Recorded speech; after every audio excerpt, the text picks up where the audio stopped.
There we go. So what I'm saying is that e to the half x survives the passage of d by dx, but of course cosine and sine functions, sine and cosine, survive the passage of the double differential d2 by dx squared. Okay. One thing that maybe I should have mentioned in relation to modeling is that when you do vibrational analysis and you have to calculate the frequencies, of course you build up a matrix of these d2 by d, well actually partial derivatives, but d2 by dx squareds. You build up a whole range of those, and those are the curvatures that are used to calculate the frequencies. So these are very important also in vibrational analysis. But for quantum mechanics, what we're interested in are these eigenvalue equations, and where you have some kind of operator and a function that is not damaged by the passage of that operator. And of course, the number, the multiple that you get at the end is an eigenvalue. And this, you can imagine that this is quite nice in quantum mechanics.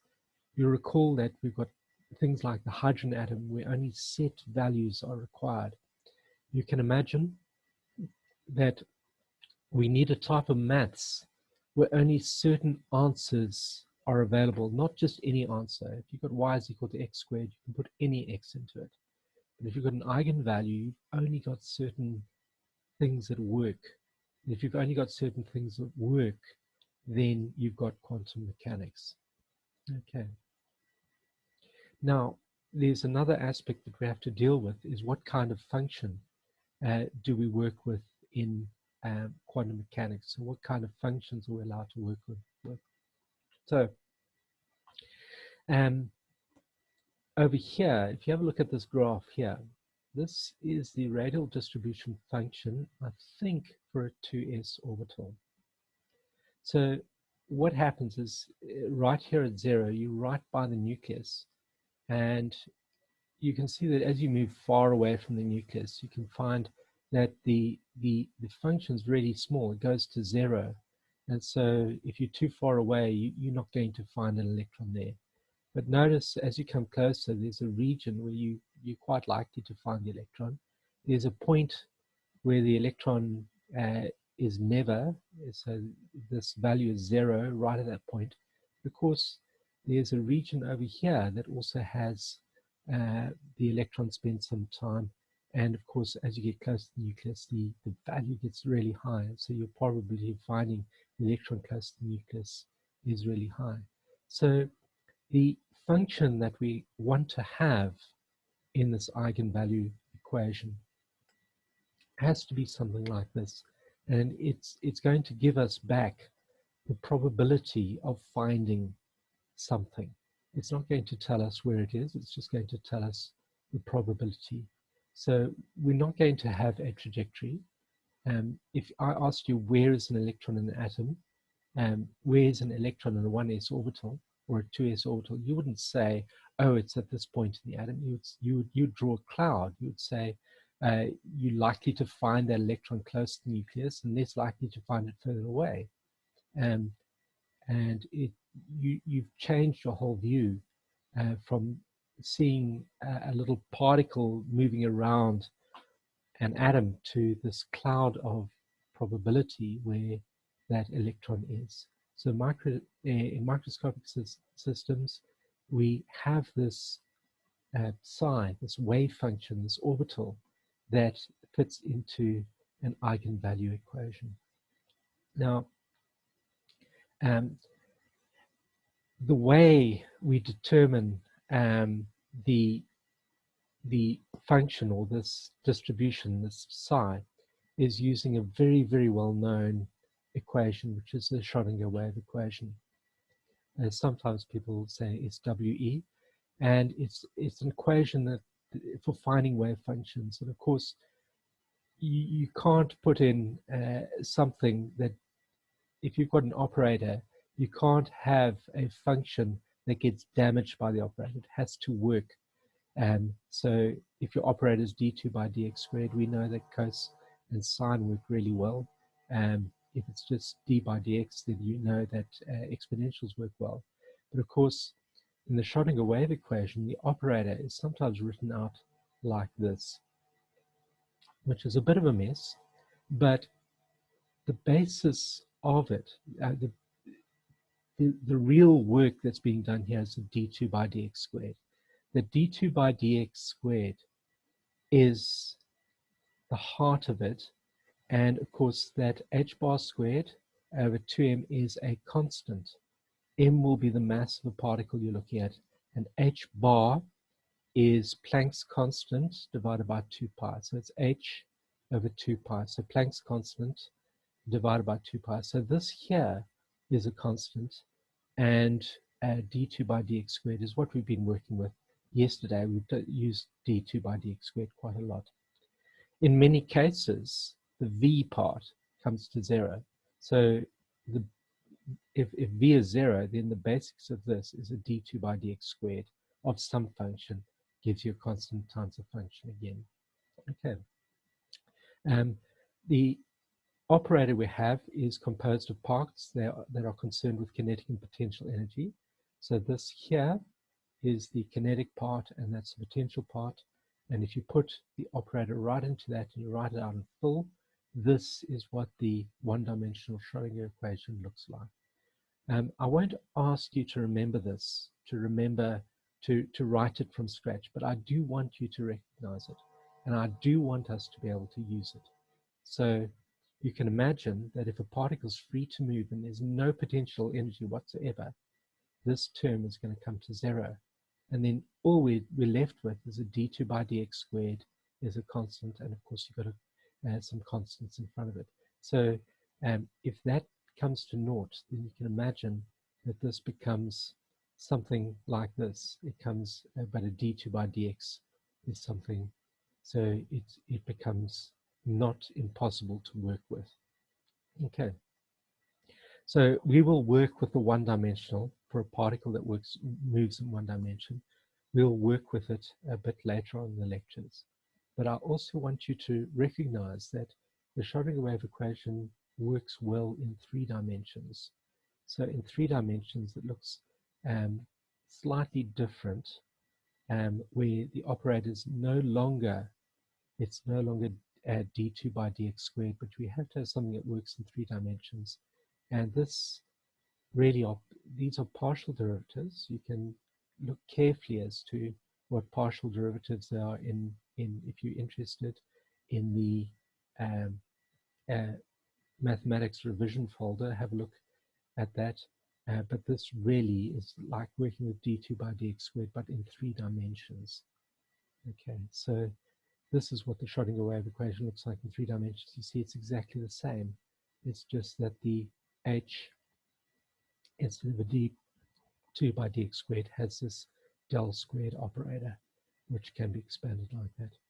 And so the 3-dimensional Schrödinger equation would be like that.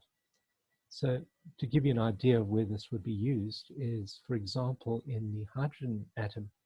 If we wanted to find where an electron was in the hydrogen atom, we would know quite clearly from the nucleus and maybe from the movement of electrons what the potential is that the electrons experience. And of course, then we also know about the mass of electrons. And so we would then be trying to find functions that fit into this, given the potential in a hydrogen atom and given the kinetic energy of those electrons floating around the hydrogen atom. And of course, it is possible to solve it for a hydrogen atom. And we find that the functions we find from it turn out to be very well known. The s orbitals and p orbitals and d orbitals that we're familiar with are these functions that fit well into this eigenvalue equation. And so solving the Schrödinger equation for a hydrogen atom then gives us with, it comes up with wave functions, it comes up with orbitals. And so those wave function orbitals that come up from it are very useful to us in understanding reactivity of atoms. So the Schrödinger wave equation is really, really important in chemistry. Right.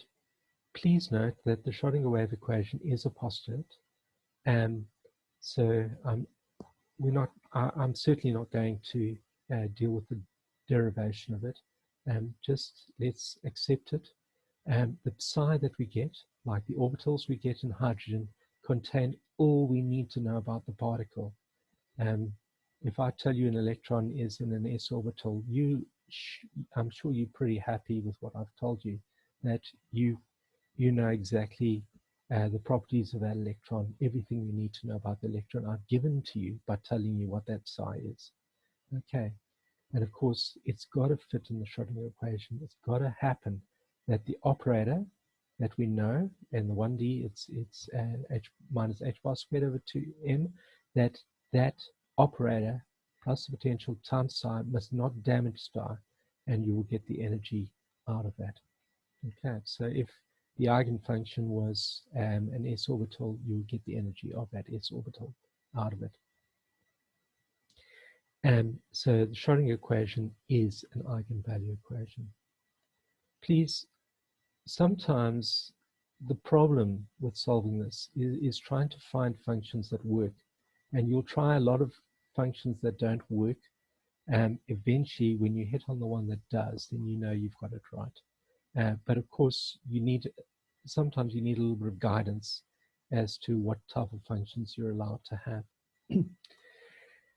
The psi contains all the information about the particle, but there are restrictions on the psi that you're allowed to use. So it's not acceptable to have something like this that goes up to infinity. So you can't have, you can imagine with an electron in an orbital, you cannot ever have an infinite density of electrons at one point. It's got to be finite value. So the cloud can't be packed so it's infinite. You can't have a jump. You can imagine that you can't cut an s orbital, and that's just not right. And it's got to be single valued. So these are just sensible restrictions on anything, any natural system, is that the function that you choose must be right. So it might not be right to choose an exponential for a function for a hydrogen atom where as you go away from the nucleus, the density goes up and up. It's not going to work. So there are restrictions on what functions you're allowed to choose. So just be aware of that. And now the interpretation of it is that psi is a probability amplitude, and you have to square the function. You have to square it to get the probability density. So I hope you can see a gray area here, and this is the psi for a 1s orbital. And this here is the probability amplitude of where that electron is going to be. But if I want to actually know the probability of finding an electron at any point, I'm going to have to square that. And of course, if you square something, you'll find that the larger numbers get really large and the smaller number get small. And so psi squared for a 1s orbital might look slightly different with a greater density towards and lesser density towards the outwards. And by looking at this, you're probably quite aware of where that electron is going to be and the probability of finding. By looking at that gray, you can see that it's not going to be easy to find electron around the outside, and you're more likely to find the electron closer to the nucleus. But of course, you can quantify it. You can add up all the gray in an area or sum up all the gray in an area to find the exact probability of finding an electron in a region. And the way maths works is that that's the integral of the squared of the probability density. If you integrate it over a certain region, you get an exact number that tells you the exact probability of what's going to happen. Okay. Bear in mind, I've got a revision on complex numbers that sometimes complex functions work really nicely for psi. So complex numbers work really nicely, but of course, if you're trying to get to probability density, you need something real. And so to get from a complex number to a real number, you multiply the complex conjugate against itself to get probability density. But it is similar to a square in what we are actually doing. So just as a rough example, so every now and again, occasionally in the first year, what happens is that we put together a question in the multiple choice where every single question is almost right and no question is actually right. And of course, what happens to it is that the first years look at it and they think there is a right answer in that, even though there isn't. And what happens is that you get a perfect random choice from A to E all the way through in the multiple choice. So what I can do for that particular question in the multiple choice is I can build up my wave function for it, and my wave function looks like this. Okay, so it's 0.447 over there. And if I want to know probability density, I'm going to have to square it. And here's, if I square 0.447, I get exactly 0.2, so I square it. So my psi squared for the multiple choice is 0.2. And so that tells me a lot about what's going to happen when the students start answering questions. So a student will come in and they will answer A, and another will come and answer D, another one will come and answer B, and I'll start to get all the data coming in. Every time a student answers, I will get a different, every time they answers, I'll get a different value coming in. But of course, then they start repeating, you start to see the pattern of what's happening. And so you start to see that, let's see, 0.2 times 1. So this area here, 0.2 times 1, which is 20% of the time they're answering D. So I can't predict that when a student answers, they will answer E, but I can say if I've got 100 students, that 20% of them are going to answer E. And then similarly, I can say that 20% of them, the distance here is 1, so 20% of them are going to answer C. So psi squared, so this wave function I've built up for this particular multiple choice answer works really well. So I know, so at the end of it, for 500 students, I've got 100 answering A, 100 answering B, 100 answering C, 100 answering D, 100 answering E. So it's 20% are answering each of those. Okay, so clearly we've got a random selection of answers from them. So I just want to point out some features of this wave function I've built up for this, is that you'll notice that the probability across the whole lot is 100%. If I add 0.2 plus 0.2 plus 0.2 plus 0.2 plus 0.2, the total is 1. There's 100% that they're going to answer it, because they're not going to lose out on whatever mark it is if they think there is a right answer in it. So we've got to make sure that if you've got a wave function, when you've got psi squared, the probability over all space must be 1. So I've got this wave function set up beautifully that we can see the probability, the total area here is 1. Okay, so what we can do, what that means is that it's normalized. So if we sum up from A to E, if we sum up this psi squared from A to E, you can see that the total is 1. It's normalized. You can't have a probability greater than 100%. And of course, if your total probability is less than 100%, you've got a big problem. So that's really important.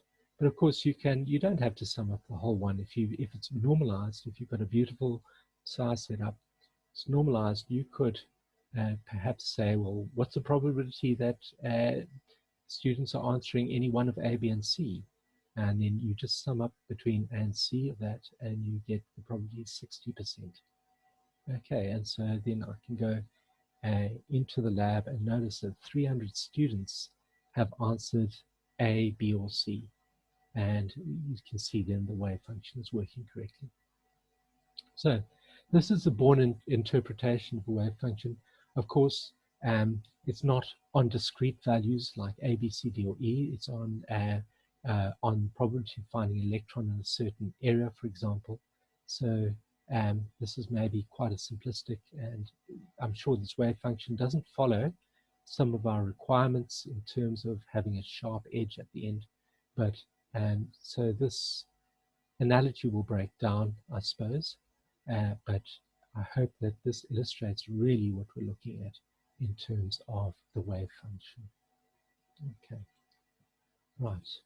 Okay, and that is pretty much where I want to go to today. Just to remind you that tomorrow we're going to have a look at the Schrödinger Wave Equation, which is here. But for a particle that's free to move in directions, and so we can simplify it down. If it's free to move, there's no potential hold in the particle, and so we can get a much simpler version of a Schrödinger wave equation. And of course, we know that this psi there that we get at the end, if we get a good psi, then we can square it, and that square will tell us where the particle is, the probability of finding that particle, just like we had the probability of someone answering A, B, or C, or D in the multiple choice.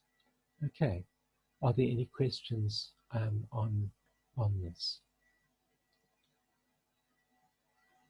Okay, please, what I want you to do is I'd like you to have a look at my annotated slides up to this point on that.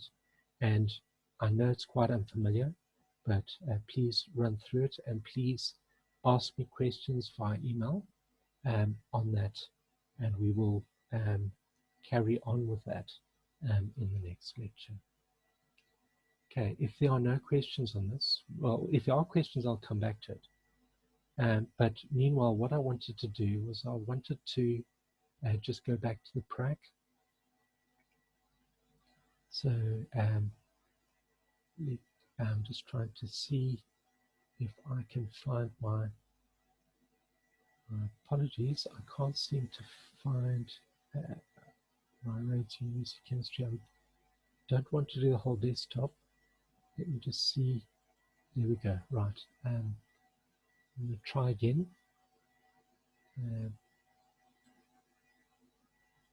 Let's see. Ah, there we go. Right. Perfect. Right. So I want to just quickly, at this point, go back to web mode. So in the prac, there's one case where we want to do some scan, and so let me just log in with my details.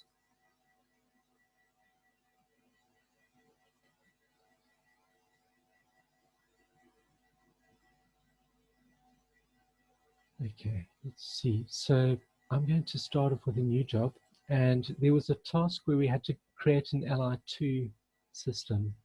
And so what I'm going to do is I'm going to build Li2 at the moment. And so if I can find Li, start by drawing an Li atom and draw it to Li2. And of course, the first thing I'm going to do is I'm going to clean it. And there we've got dilithium. And you may remember from first year doing LCO diagrams for Li2. So that's something that can be done. But of course, what we want to do is we want to do a scan. We want to see what happens as we move those lithium atoms apart. So I'm going to go to the Tools, Adjust. And of course, because it's a bond, I need to select those two atoms. Okay. And then, of course, on the Tools, on the Adjust, we're going to Scan Coordinate. Now, what we want to do is that I know that a CH bond length is about 1 angstrom, and that's probably the smallest bond length I know. So I don't know any bonds that are smaller than 1 angstrom. So it'd be nice to see what happens if we started off with lithium atoms at 1 angstrom apart. So we move them even closer than they are. They're about 2 angstroms apart. So we're moving really unbelievably close together. And then we stop it at maybe 5 angstroms, 5.0 volt. And then of course what we need to do is we need to then have some number of steps. So 20 steps I think that we have, and that's okay, that's fine. So what we're going to do is we're going to have 20 steps. We're going to start at 1 angstrom, then move it a little bit more, and after 20 equal steps, equal distance, we'll have these really far apart at 5 angstroms apart. I don't know of any bond that is that long. So I don't know any bond that's shorter than that. I don't know any bond that's longer than that. So let's see what we can do on that. Okay, and so now I'm ready to do calculation. And in this particular case, what I wanted to do you to use is Orca for this. And in Orca, it's a coordinate scan. And I've asked for that to be at the Hartree Fock with the def to SVP level. So this is the basis we're using for it. Okay, so just leave everything as it is. And then when you submit it, first of all, lithium has very few electrons, and secondly, we're using very approximate quantum mechanics for this, so it should be fairly fast in terms, but of course remember it's going to do 20 different calculations at different distances. It's going to get the energy at 20 different points. So just be patient, and you may need to give it just a little bit more time. So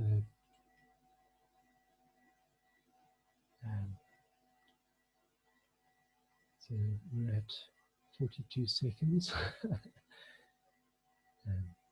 There we 46 seconds is what it's taken, and so now I can go onto the magnifying glass to see what's happening, and there we have it. And you can see that this looks like it's really far apart at 5 angstroms. This is the final step. So if you go down, you'll find the coordinate scan, and you can then view it. And this is what I'm trying to get you to have a look at. Okay, so you'll remember that when we did molecular mechanics, we set up between two atoms. If you've got two atoms, we set up an x squared potential. And so maybe you can think about this, that maybe an x squared potential, maybe it works well. If you can imagine an x squared, it works well in the basis here, but you can see that at your boundaries, at the extremes, left and right, that the real situation with two atoms does not quite match an x squared potential. Okay, so just see if you can set up that coordinate scan in Orca, and that is task 2, to explore the potential energy surface for two atoms. Okay, so that's all I really had for today. I don't want to rush what we've got, but are there any questions? Okay, so if I can just recap what I want to say about this. So let's just see. So what we've dealt with today is that yesterday we had a look at sometimes when your function does not damage, when your operator does not damage a function. And these were called eigenvalue equations. Okay. Then what we've got is that we have the Schrödinger Wave Equation is an eigenvalue equation. And if the Schrödinger value is an eigenvalue equation, we need to make sure that the function we place in it is an eigenfunction that's not damaged by the Schrödinger Wave Equation. And the types of functions that we get out of it are like, for instance, with the hydrogen atom. If we solve for a hydrogen atom, we get our orbitals out, our wave functions that we get out of it. Our eigenfunction, wave functions, are our orbitals. Of course, when you're trying to find the wave functions, you've got to make sure that they follow decent properties. They must follow reasonable properties. They must not go to infinity. How do we interpret wave functions? Well, we have to square them, and then we get a probability density like this. Okay, so that is my summary of that, and I see we've got a question about the prac, and so I'll head back to the prac. You can ask in the chat. I've got the chat open, so if you've got other questions, you can ask them as well. I'm going back to the prac, and so let's see. So there was a question in the prac about task 4. And task 4 is quite an interesting case because what we need is, I'm going to start a new system.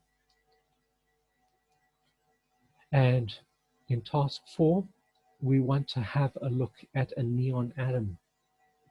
So let's maybe use Gaussian in this, because Gaussian has everything set up for us in terms of the basis hits. So neon atom is quite straightforward. We're just going to select a neon from that and just have a single atom in the window. And we're going to do calculations on this atom. And I want you to appreciate that this is not an easy calculation in terms of quantum mechanics, because a neon atom, although it's only got one nucleus, it has got 10 electrons. So a neon atom is quite a complicated kettle of fish.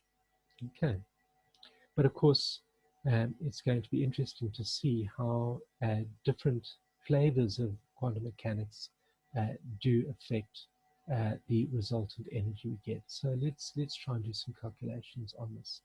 And I'd like to just use Gaussian for this, and for no other reason than it's WebMo has the basis sets we need to use fully typed into it, so we don't have much effort.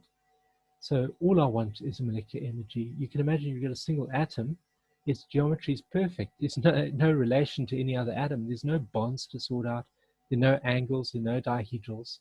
It's no point in doing an optimization. So all we can do is a single point energy. And I'm going to use a Hartree-Fock version of quantum mechanics. And I'm going to start with a minimal basis set. And we're going to deal with what basis sets are. Basis sets are, in a very loose way, similar to our concept of orbitals, but they're not quite the same thing. But let's see what happens when we do a single point energy using at this level. And this should be over almost immediately. You can see the time it's taken for the calculation is 0.9 seconds. 0.9 seconds, and so that's gone really fast. You can imagine how complicated neon is with its 10 electrons, and yet we've managed to get a result for energy in 0.9 seconds. There's a powerful server at the other end. Okay, so let's have a look at the results. As you go down, what's interesting is what's the value of this energy, and you can see the energy here is in strange units, they're in atomic units. So Hartree, we can find conversion factors to kilocalories per mole or kilojoules per mole, but atomic units use a Hartree. So that's the first calculation we've got. It took 0.9 seconds, and we've got an energy value that is minus 126.6. We're going to come across a principle later on, is that the more accurate you do the calculation, the lower the energy is. And so there's a limit to the lowest energy you can get of that. And so we can try and do more accurate and see, will it be lower? Will it be more negative than 126.6? Can I try another job? Let's try using a slightly better basis set. So let's go on to a new job. Same with Gaussian, molecular energy, but the basis set I'm going to use in this is I'm going to use more shapes. Essentially, I'm going to use more shapes to calculate the orbitals. So let's go to a basic basis set that's better than the minimal. And in lectures, it'll become clearer what we're actually doing when we choose different basis sets. So at the end of quantum mechanics, we'll be dealing with basis sets, and we'll see how we can build it. And you can see that also took 0.9 seconds. So even though it's a more involved calculation, it probably took slightly more. If you looked at the fraction of a second, it probably took slightly more. But let's see, is the energy of this better than that minus 126.6 that we had? So let's scroll down. Ah, yes, that is certainly better than 126.6 because when Hartree-Fock is run, the better, the more inaccurate is always higher in energy. And the lower the energy, you know that an energy is more accurate by it being lower at the end of the calculation. And 127.8 minus 127.8 is more negative. And so that is a more accurate value for the energy. And by comparing this with the other energy, I know that this is a more accurate value for neon than the previous energy for the energy of the neon atom. Okay, and then you can carry on. So you don't only have to do, sometimes it asks you not just to do Hartree-Fock, but you can do in Gaussian.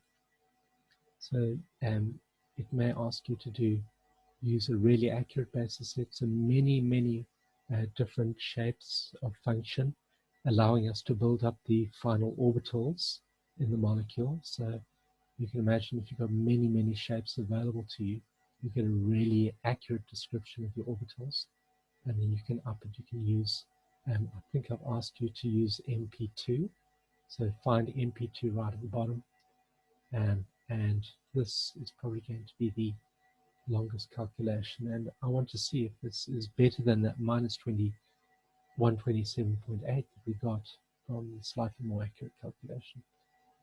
Remember, of course, now as you can see now it's taken 1.3 seconds, so this is a more involved calculation for neon. So let's have a look at that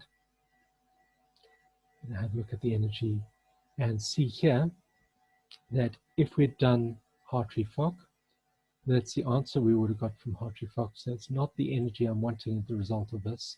If you do an MP2 calculation, you want to, this is the result that you want, that minus 28.76. You can see it's ever so slightly better. So all that effort has got us to a better energy, but of course the energy is only slightly better now than that bigger basis that we used previously. So you'll start to see that as you put in more and more time into a calculation, sometimes the gains are only little in terms of improvement in the accuracy of results. Okay, are there any questions?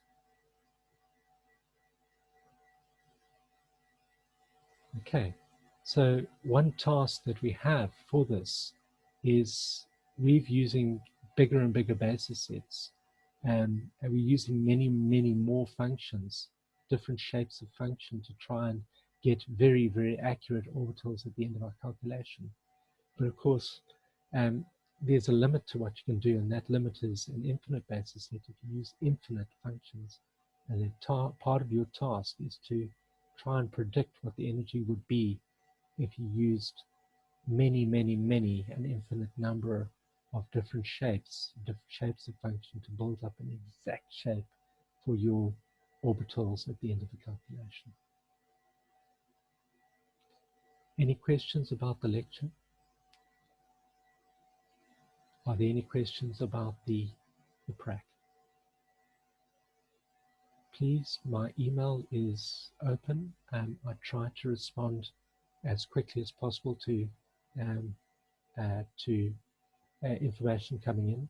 If you've submitted stuff to RE Connected and it isn't marked, and it's something that I need to mark, please drop me an email to remind me to mark it for you, because I don't And always go on to RE Connected, and I'll mark it to you. And please email me if you've got any questions, and go through the annotated slides for lectures for the first part of the QM lectures, because we're going to work on that tomorrow. Okay, if there are no questions, I'm just going to moment for questions. If there are no questions, then we'll sign off for today, and I'll see you at 11 o'clock tomorrow. No questions? Okay, so right, then I'll see you tomorrow.